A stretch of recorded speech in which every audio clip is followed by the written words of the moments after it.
Hey everybody, Steve here, and today we are up early and we're getting our morning latte.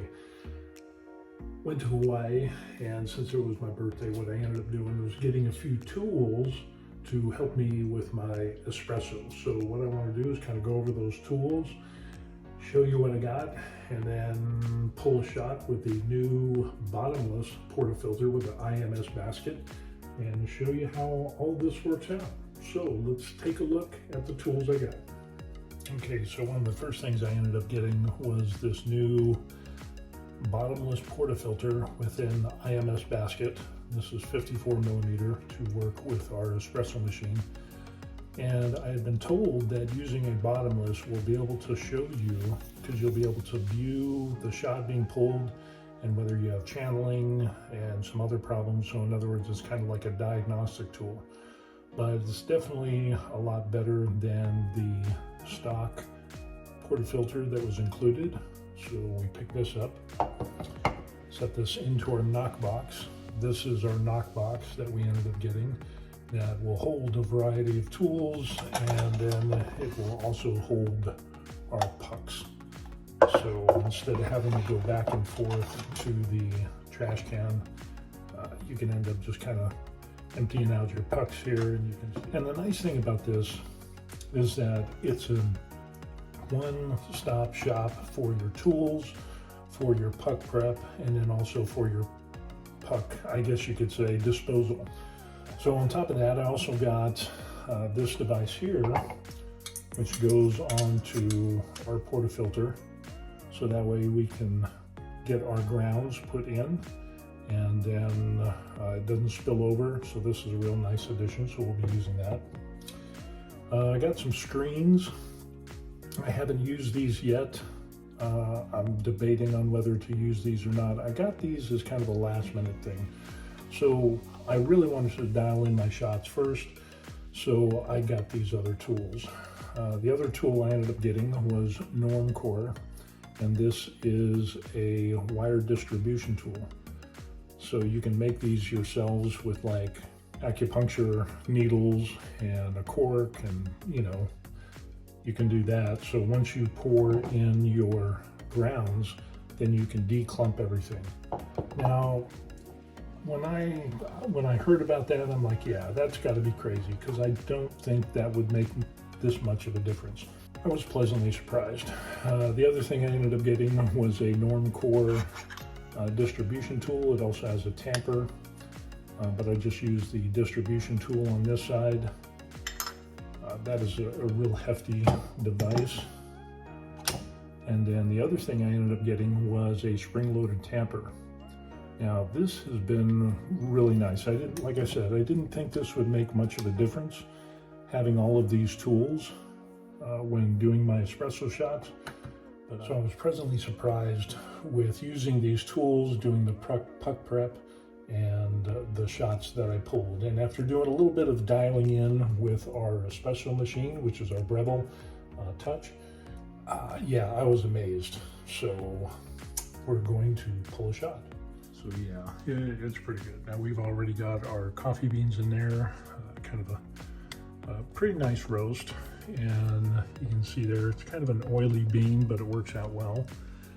And this is the profile of what I ended up doing. So we're going to do a grind. It's set at 13, and we're going to run for 20 seconds, and that's going to give me about 20.9 grams.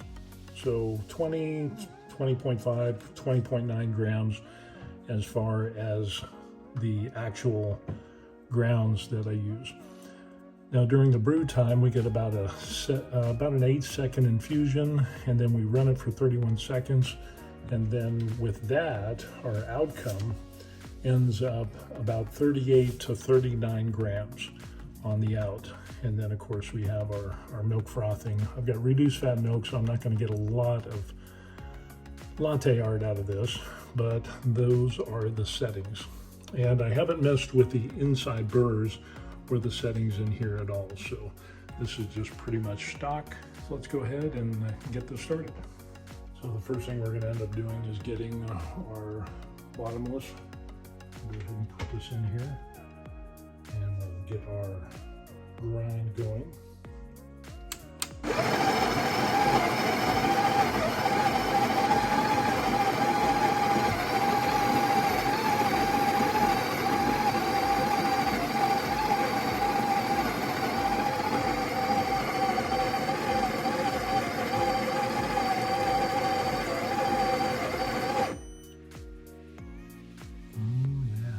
Coffee. So now that we've got our grind, as you can see there, oh, that looks really good. So what we'll end up doing is we'll taking our wire distribution tool and we'll break up the clumps. And again, I'm pretty amazed at the difference in quality in the shot. I mean, it is really noticeable. So after a few tweaks of dialing everything in, it ends up, it's just, yeah, I'm so glad I got this stuff. Sit there.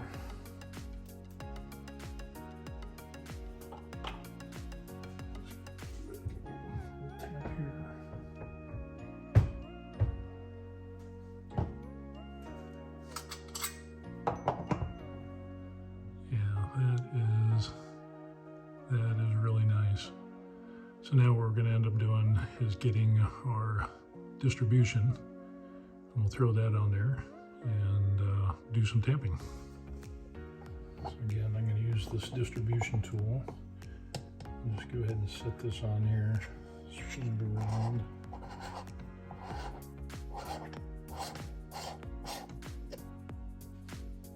Nice.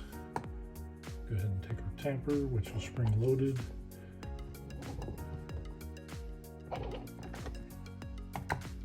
And there is what we got.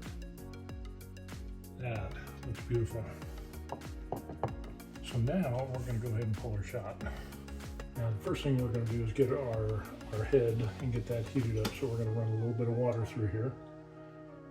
Again, it's one of those variables that you want to remain constant. So by preheating your head, you won't have that variable pulling a shot with a cold head or a hot head. And yeah, I think that's the whole deal behind all this, is minimizing the variables that you have. Now we'll end up doing,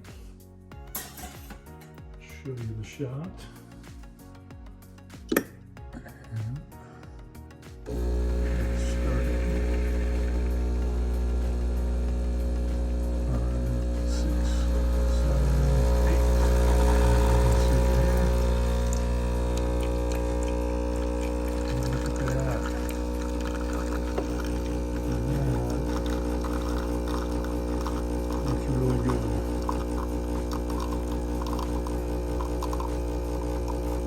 I'm really pleased with this. And again, we're pulling for 31 seconds. Wasn't that beautiful? Now look at that. So that, look at the crema on that. That is beautiful. So let's continue on and get this ready for our morning latte. So one thing I like to do is add a little bit of stevia to this. I know this might be an abomination to some people, but I just like it a little sweet. Some Torani, we'll do some vanilla this morning. Most recipes say 1 tablespoon or 2 tablespoons, but I just like 1. Throw that in there. Just give that a little bit of a stir. So now what we're going to do is we're going to go ahead and get our milk going. Now before we go ahead and get our milk going, we'll go ahead and we'll remove our puck. And it looks a little wet, but as I've noticed, it doesn't seem to make a big difference. I tried removing it to the point of where I didn't get it, and I just didn't like the taste. So even though this is a little even though it's a little wet, it still comes out in one full piece, and oh, that smell is great. And my shots are great. You know, I've pulled shots for my wife, family members, and they said this is the best espresso that they've had. So, you know, being here in Korea, that is a huge thing because they got vast numbers of coffee and espresso shops, and they said that mine is the best. So, yeah, it works out well. So let's go ahead and we'll get to the milk. And we'll get reduced fat milk, and what we'll end up doing, it's got an auto feature that you could set this in and do it that way, but I'm trying to do more manual stuff. So I'll just kind of give them this.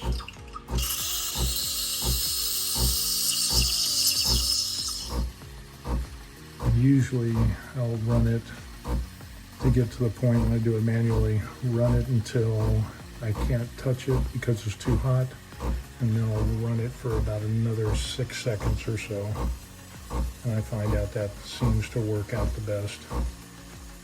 Okay.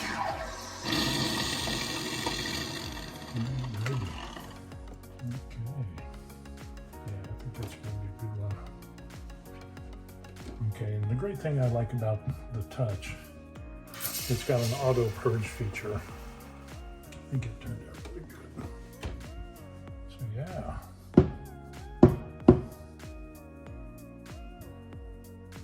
See, yeah, that's frothy goodness. Now I'm no genius on this, but what we'll end up doing is we'll throw this in here.